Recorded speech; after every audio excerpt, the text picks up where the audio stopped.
Captain Vasu, Captain Vasu, Captain Vasu mile hiker.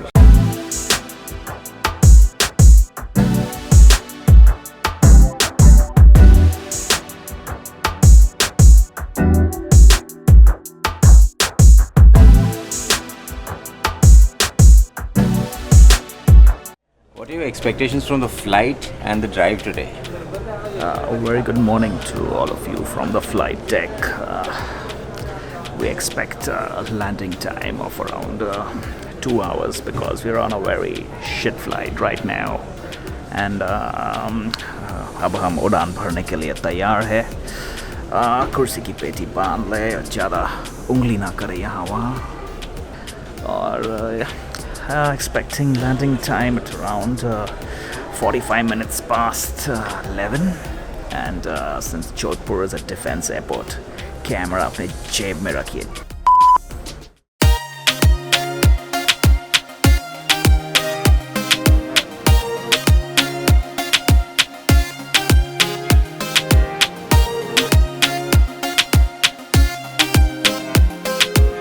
Captain Vasu, Yes, please. उड़ान भरने के लिए तैयार? हम उड़ान भरने के लिए तैयार है अभी. But you do know this is it's a land vehicle, right? हम फिर भी उड़ाएंगे. उड़ाएंगे. उड़ाएंगे. ये हैरियर जंप जेट नहीं है, ये टाटा हैरियर है. उड़ेगी. ये एसयू है. ज़रूर उड़ेगी. ड्यून्स पे उड़ेगी. ड्यून से नीचे उड़ाएंगे उसको. इसलिए मैं चलाने वाला हूँ. ठीक है भाई.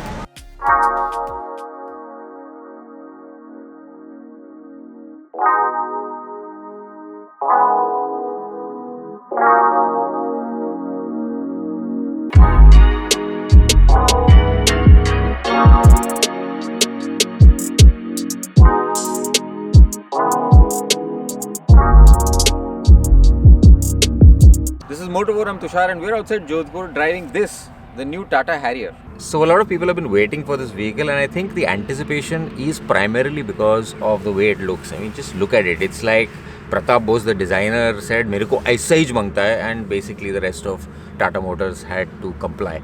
In production form, the Tata Harrier looks a lot like the Tata H5X concept that we saw at the 2018 Auto Expo. I actually got a video on that, you can go and check it out. But that's not to say that it's perfect. Now, what Tata has done with these LED DRLs up here, if you saw them in the H5X concept, they look like headlights and they are where the headlights should be. But they are not actually headlights, they are the DRLs. The headlights are down here where the fog lamps should be, and the fog lamps are even below that.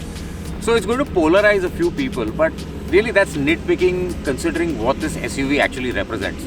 So what does it represent, you ask? Well, a few years ago, Tata Motors bought out Jaguar Land Rover. Now you might think, यार Jaguar Land Rover तो खरीद लिया, पर क्या उखाड़ा? Well, definitely ये उखाड़ा.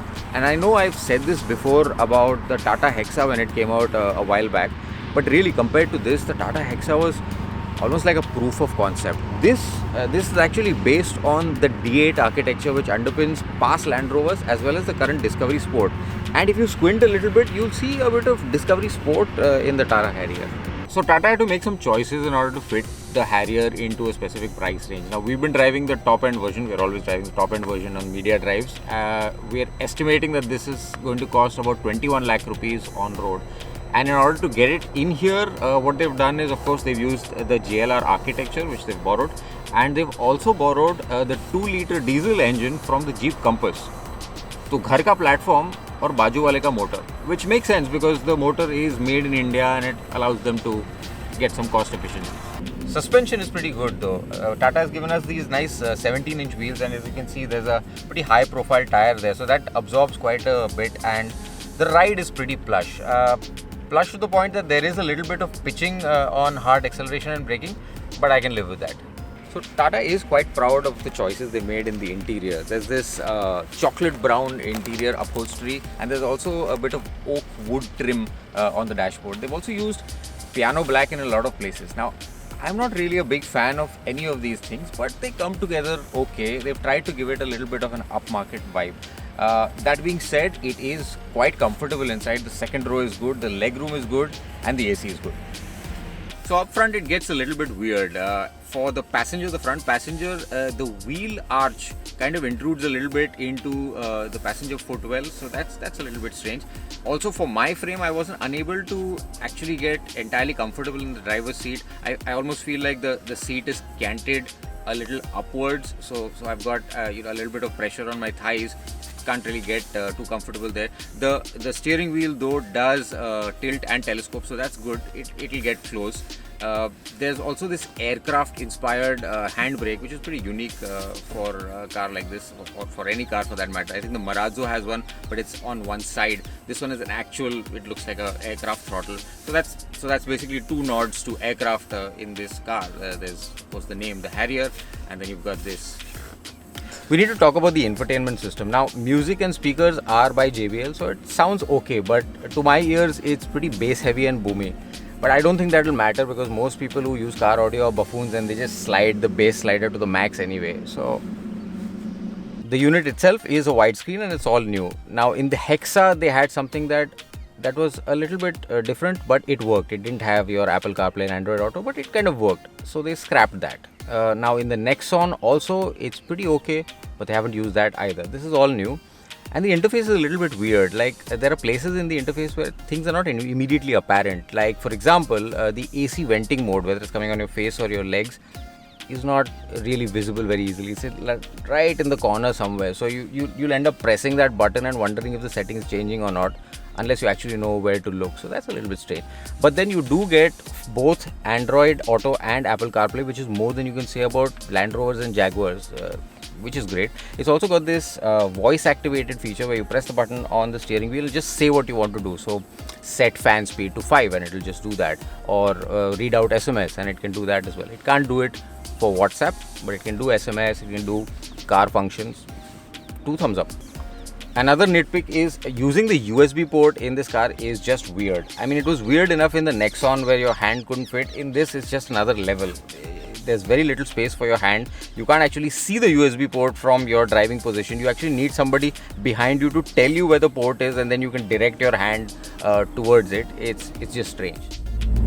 So as good as the Harrier looks on the outside, the driving impressions don't really match up to the design. What I'm trying to say is that the performance is okay. This uses a 2-liter motor from the Jeep Compass, except in the Jeep Compass it makes more power and torque. In fact, this motor only makes about 140 PS and 350 Newton meters of torque. Fair numbers, but they're actually less than even Tata's own other cars like the Hexa. That makes more power. I don't have significant complaints with the performance. This does have driving modes. It's got an economy mode, a default city mode, which is quite smooth, and it's got a sport mode, which when you engage, things get a little bit more snappy and peppy. It's fine. On the highway, we had no problems. 4 people in the car, overtakes, no issues at all. I can live with the performance. The problem I have is with the boominess and the NV edge. This is not a smooth, quiet, tranquil place to be with this motor. There's a lot of boom, there's a lot of noise from the motor, and I think this has been a comment almost universal across everybody who's driven this so far, that it is a bit noisy, just like that guy honking the shit out of his Jeep. It's a little bit noisy, and at highway speeds, either below 90 or above 110, it can be a little bit uncomfortable. Between 90 and 110, sort of the natural frequencies iron everything out and it becomes smooth and quiet and comfortable. If you keep it between those speeds, you'll be alright. But otherwise, NVH is a problem with the Harrier, and that guy is in a big ass hurry. Alright, congested city roads. The Harrier is doing okay. It's a wide car, it's a big car, but I am not feeling it to be unwieldy. It's pretty easy to control. The steering, I think a point to be noted, and this was pointed out to us by one of the tech people, the steering is not an electronic steering. This is actually a hydraulic steering, which, you know, for most people who are enthusiastic drivers would think, wow, hydraulic steering, that's the holy grail. That's what gives you feel and engagement and connectedness to the road. Perhaps I'm not one of those drivers. I don't feel it. I feel this hydraulic steering is about as dead as any other electronic steering available in the market today. But that's not really taking away much from the Harrier, because all vehicles now do feel like that. You don't have superlatively lively and engaging steerings. This one is, because it's a hydraulic and not an electronic, it feels a little bit heavy at slow speeds. It somehow lightens up a little bit at higher speeds. It is what it is. Where the Harrier has definitely done well is in the suspension setup. Tata Motors tells us that they've of course had input from Jaguar Land Rover as well as Lotus Engineering in the UK. The suspension feels really nice, and the tire choice, it's a 17-inch tire combination with high profile tires. So a lot of the harshness, roughness, potholes, things like that, we've been driving along and actually going through potholes while I'm speaking to the camera. And it's fine. I think Karthik is asleep again. I can't hear him snore. No, he's not asleep. Okay. Karthik is awake. Vikram is awake but busy with something else. I should tell you something. Suspension, full marks. So who's this car for? Well, we already know the estimated pricing of the Tata Harrier. It's between 16 and 21 lakh rupees. Now for that price, you get a decent engine, good space and good suspension. But it doesn't feel like it's class leading in any way. I almost feel like Tata should have actually charged a couple of lakhs more and gone really upmarket with this vehicle.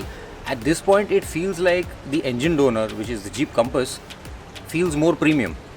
I really want to like this SUV. Heck, even you really want to like this SUV. It's a Land Rover at desi prices. But at this point, I think the Tata Harrier is a little bit rough and ready. These problems can be resolved over a period of time, but if you want to be first with the Tata Harrier on the roads, you're going to have to live with it. If you have any more questions specific to the Tata Harrier, things that are weird and wonderful about it, comment down below or catch me on Instagram and I'll try to answer all your questions.